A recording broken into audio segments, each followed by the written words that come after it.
अक्सर ऐसा होता है ना? कोई प्रोजेक्ट खत्म होता है और हमें लगता है वाह क्या काम किया है, एक अच्छी सी फीलिंग आती है। पर क्या ये फीलिंग ही काफी है? क्या वो प्रोजेक्ट सच में कामयाब था? बस इस एहसास से आगे बढ़कर सच्चाई तक कैसे पहुंचे? चलिए आज हम एक जासूस की तरह पता लगाते हैं कि सफलता को असल में नापते कैसे हैं। हाँ, तो सवाल तो बड़ा सीधा है, पर जवाब उतना सीधा नहीं होता, अक्सर धुंधला सा होता है। क्या जो सोचा था वो हासिल हुआ? जो इतनी मेहनत की, इतना पैसा लगाया, क्या उसका कोई फायदा भी हुआ? सच कहूं तो यही समझना किसी भी कामयाबी की पहली सीढ़ी है। तो इस पूरी पड़ताल को करने के लिए हमारा रोड मैप कुछ ऐसा होगा। सबसे पहले हम केस को समझेंगे, फिर कुछ ठोस सबूत जुटाएंगे, मतलब स्कोर कार्ड देखेंगे। उसके बाद गवाहों के बयान लेंगे, यानी कॉन्टेक्स्ट को समझेंगे। फिर सुरागों को जोड़ेंगे, असर का आकलन करेंगे और आखिर में पहुंचेंगे एक फैसले पर। चलिए शुरू करते हैं। तो हमारी जांच का पहला कदम मामले को समझना। देखिए, कोई भी अच्छी इन्वेस्टिगेशन एक साफ मकसद से ही शुरू होती है। हमें पहले ये तो पता हो कि हम ढूंढ क्या रहे हैं। क्या हम ये देख रहे हैं कि जो सोचा था और जो हुआ उसमें कितना फर्क है, या फिर हम ये समझने की कोशिश कर रहे हैं कि अच्छा ये पैटर्न बार बार क्यों आ रहा है।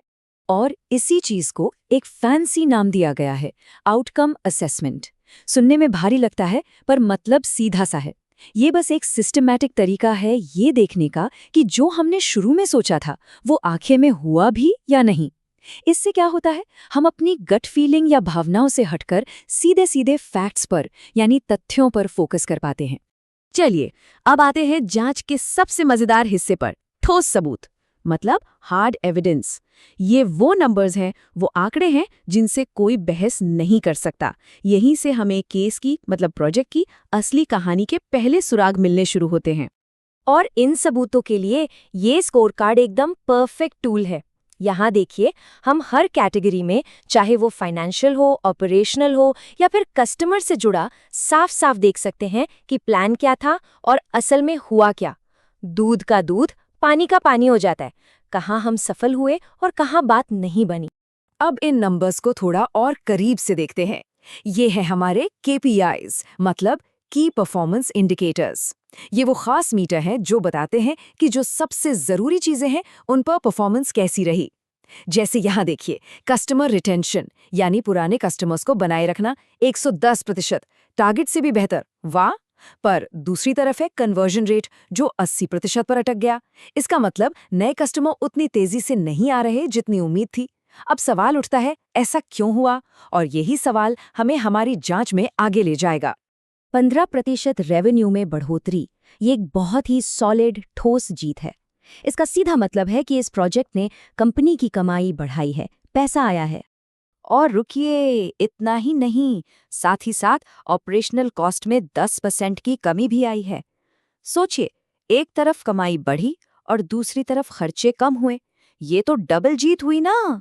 लेकिन देखिए, नंबर सब कुछ नहीं बताते। वो हमें बताते हैं कि क्या हुआ, पर वो ये नहीं बताते कि क्यों और कैसे हुआ।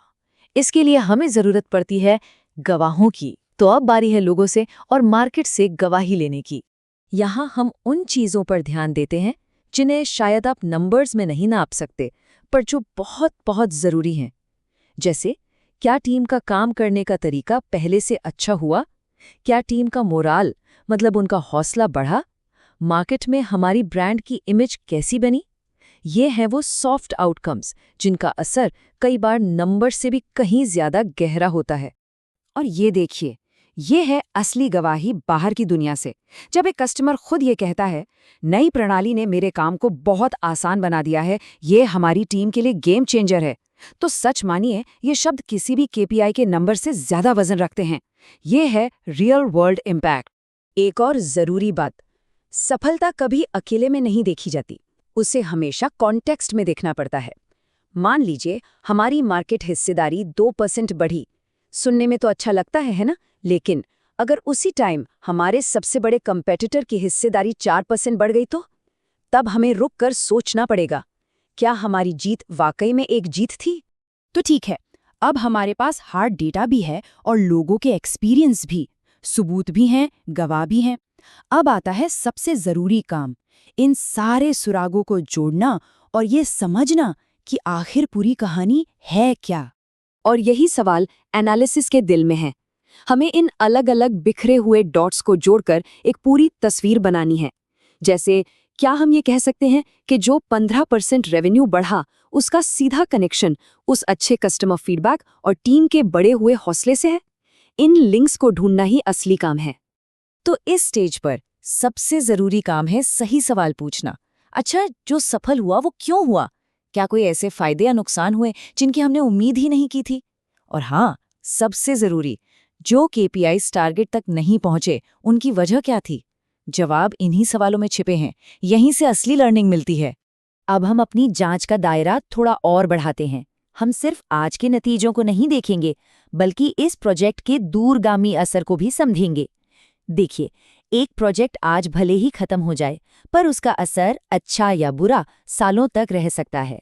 और ये टेबल इसी काम में हमारी मदद करती है। ये हमें शॉर्ट टर्म और लॉन्ग टर्म दोनों तरह के इम्पैक्ट को देखने का एक फ्रेमवर्क देती है। बिजनेस ग्रोथ पर क्या असर हुआ, मार्केट में हमारी पोजीशन पर क्या असर हुआ, कस्टमर के भरोसे पर क्या असर हुआ, हमें ये सब सोचना होगा। कहीं ऐसा तो नहीं कि आज की जीत कल की कोई बड़ी चुनौती खड़ी कर दे। तो सारे सबूतों को देखने, गवाहों को सुनने और पूरा एनालिसिस करने के बाद अब हम अपनी जांच के आखिरी पड़ाव पर हैं।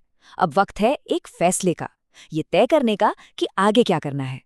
और सब कुछ मिला जुलाकर हम कह सकते हैं कि इस प्रोजेक्ट की ओवरऑल सक्सेस रेटिंग है 10 में से 8। ये एक सिंपल, सीधा स्कोर है जो पूरी कहानी का सार एक नज़र में बता देता है। अब इस रेटिंग और जो कुछ भी हमने सीखा है, उसके आधार पर हमारे सामने 3 ही रास्ते बचते हैं। पहला, स्केल, यानी इसका विस्तार करें क्योंकि ये कामयाब रहा। दूसरा, मॉडिफाई, यानी इसमें कुछ बदलाव करें ताकि ये और बेहतर हो सके। या फिर तीसरा, रिटायर, यानी इसे बंद कर दें क्योंकि ये हमारी उम्मीदों पर खरा नहीं उतरा। और आखिर में हम घूम फिर कर उसी एक बड़े सवाल पर वापस आते हैं। ये जो पूरी जांच पड़ताल हमने की, ये सिर्फ बीते हुए कल के बारे में नहीं है, ये आने वाले कल के लिए है।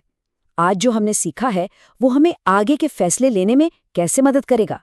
और यही एक सवाल है जो इस पूरे असेसमेंट को सिर्फ एक रिपोर्ट नहीं, बल्कि भविष्य के लिए एक रोड मैप बना देता है।